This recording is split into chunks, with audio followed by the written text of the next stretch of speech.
बच्चों, आपने पिछली वीडियो में ज्ञान सागर के पाठ 1 बारहमासा के बारे में पढ़ा। बारहमासा के हमने पिछली वीडियो में 6 महीनों को समझा दिया था आपको। और वो जो 6 महीने हैं, एक बार हम पुनः उसको दोहरा लेते हैं कि कौन कौन से थे। तो देखिए बच्चों, जो सबसे पहला महीना था क्या था? चैत। दूसरा बैसाख। तीसरा जेठ। चौथा आषाढ़। पांचवा सावन। और छठा भादो। तो बेटा, हमने इन 6 महीनों के बारे में पढ़ा, समझा और इनमें होने वाले जो परिवर्तन थे उनको भी देखा। तो देखिए, अब हम शुरू करते हैं अपना अगला महीना, जो इस प्रकार है। भैया क्वार महीने में निर्मल होती जलधारा, मौसम कर देता सारी हंसी खुशी का बंटवारा। तो ये जो हमारा अगला महीना है, ये कौन सा है? क्वार। तो इसको हम अश्विन का महीना भी कह सकते हैं। इस महीने में क्या होता है? देखिए कि इस महीने में जो जलधारा है वो बड़ी ही निर्मल हो जाती है। कैसे? क्योंकि इससे पहले वाला जो महीना था, कौन सा था? सावन का। उस सावन के महीने में बारिश के कारण जो नदियों का पानी था वो धुंधला हो जाता है, और उस धुंधले पानी में हम सही से नहीं देख पाते। तो इस महीने में बारिश नहीं होती है, तो उस कारण क्या है, पानी बिल्कुल, नदियों का जो पानी है वो बिल्कुल साफ हो जाता है।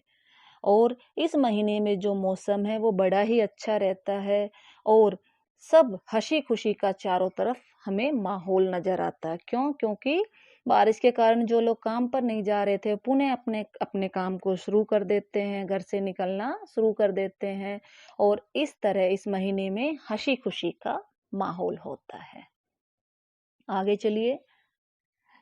कार्तिक में जाड़ा आता, साथ पटाखे फुलझड़िया, फबती सबके चेहरों पर मुस्कानों की मधुलड़ियां। तो जो हमारा अगला महीना है वो है कार्तिक। तो कार्तिक में जाड़ा आता, कार्तिक में सर्दी शुरू हो जाती है, और साथ ही अपने साथ क्या लाती है? पटाखे फुलझड़िया।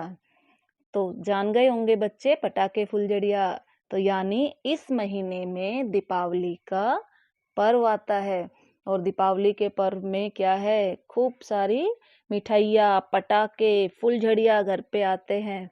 तो कार्तिक में सर्दी आती है, साथ अपने पटाखे फुलझड़िया भी लाती है, और फबती सबके चेहरों पर मुस्कानों की मधु लड़िया। और सबके चेहरों पर क्या है? मुस्कानों की, यानी सबके चेहरे पर मुस्कानों की मधु लड़िया जचती है। सब हंसी खुशी का जो माहौल है, सब एक दूसरे को देख देख के खुश होते हैं। तो सबके चेहरों पर जो मुस्कान है वो फबती है, जचती है।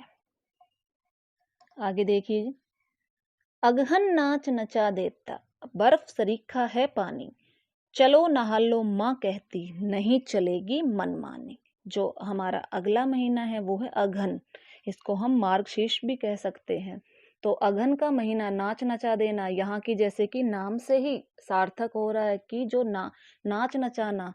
क्यों? क्योंकि इस महीने में अत्यधिक ठंड शुरू हो जाती है, और जो पानी है वो बिल्कुल बर्फ के जैसा हो जाता है, बर्फ के समान ठंडा। तो ये वो महीना है जिसमें पानी बर्फ जैसा ठंडा हो जाता है, कपकपाती ठंड हो जाती है। और बच्चे इस महीने में क्या करते हैं? नहाने में आनाकानी करते हैं, और माँ उन्हें जबरदस्ती नहलाने को कहती है। तो कुछ इस तरह का हमारा अगहन का महीना होता है। आगे देखो बेटा। उड़ी पतंगे पोश में, बाजी लगती जोर से, गली मोहल्ले अटारिया, भर जाते सब शोर से। तो जो हमारा अगला महीना है वो कौन सा है? पोष का। तो पोष में क्या है? पतंगे उड़ती है। इतना तो आप सबको पता होगा कि जो पोष का महीना है उसमें मकर संक्रांति का त्योहार आता है, और जब मकर संक्रांति में क्या करते हैं सब लोग? पतंग उड़ाते हैं।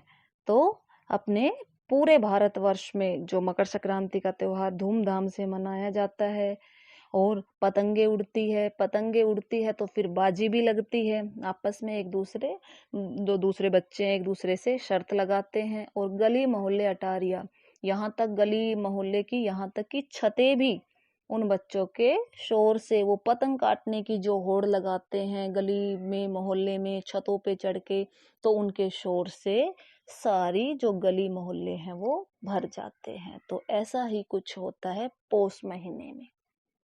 आगे देखो बेटा, जो हमारा अगला महीना है माघ।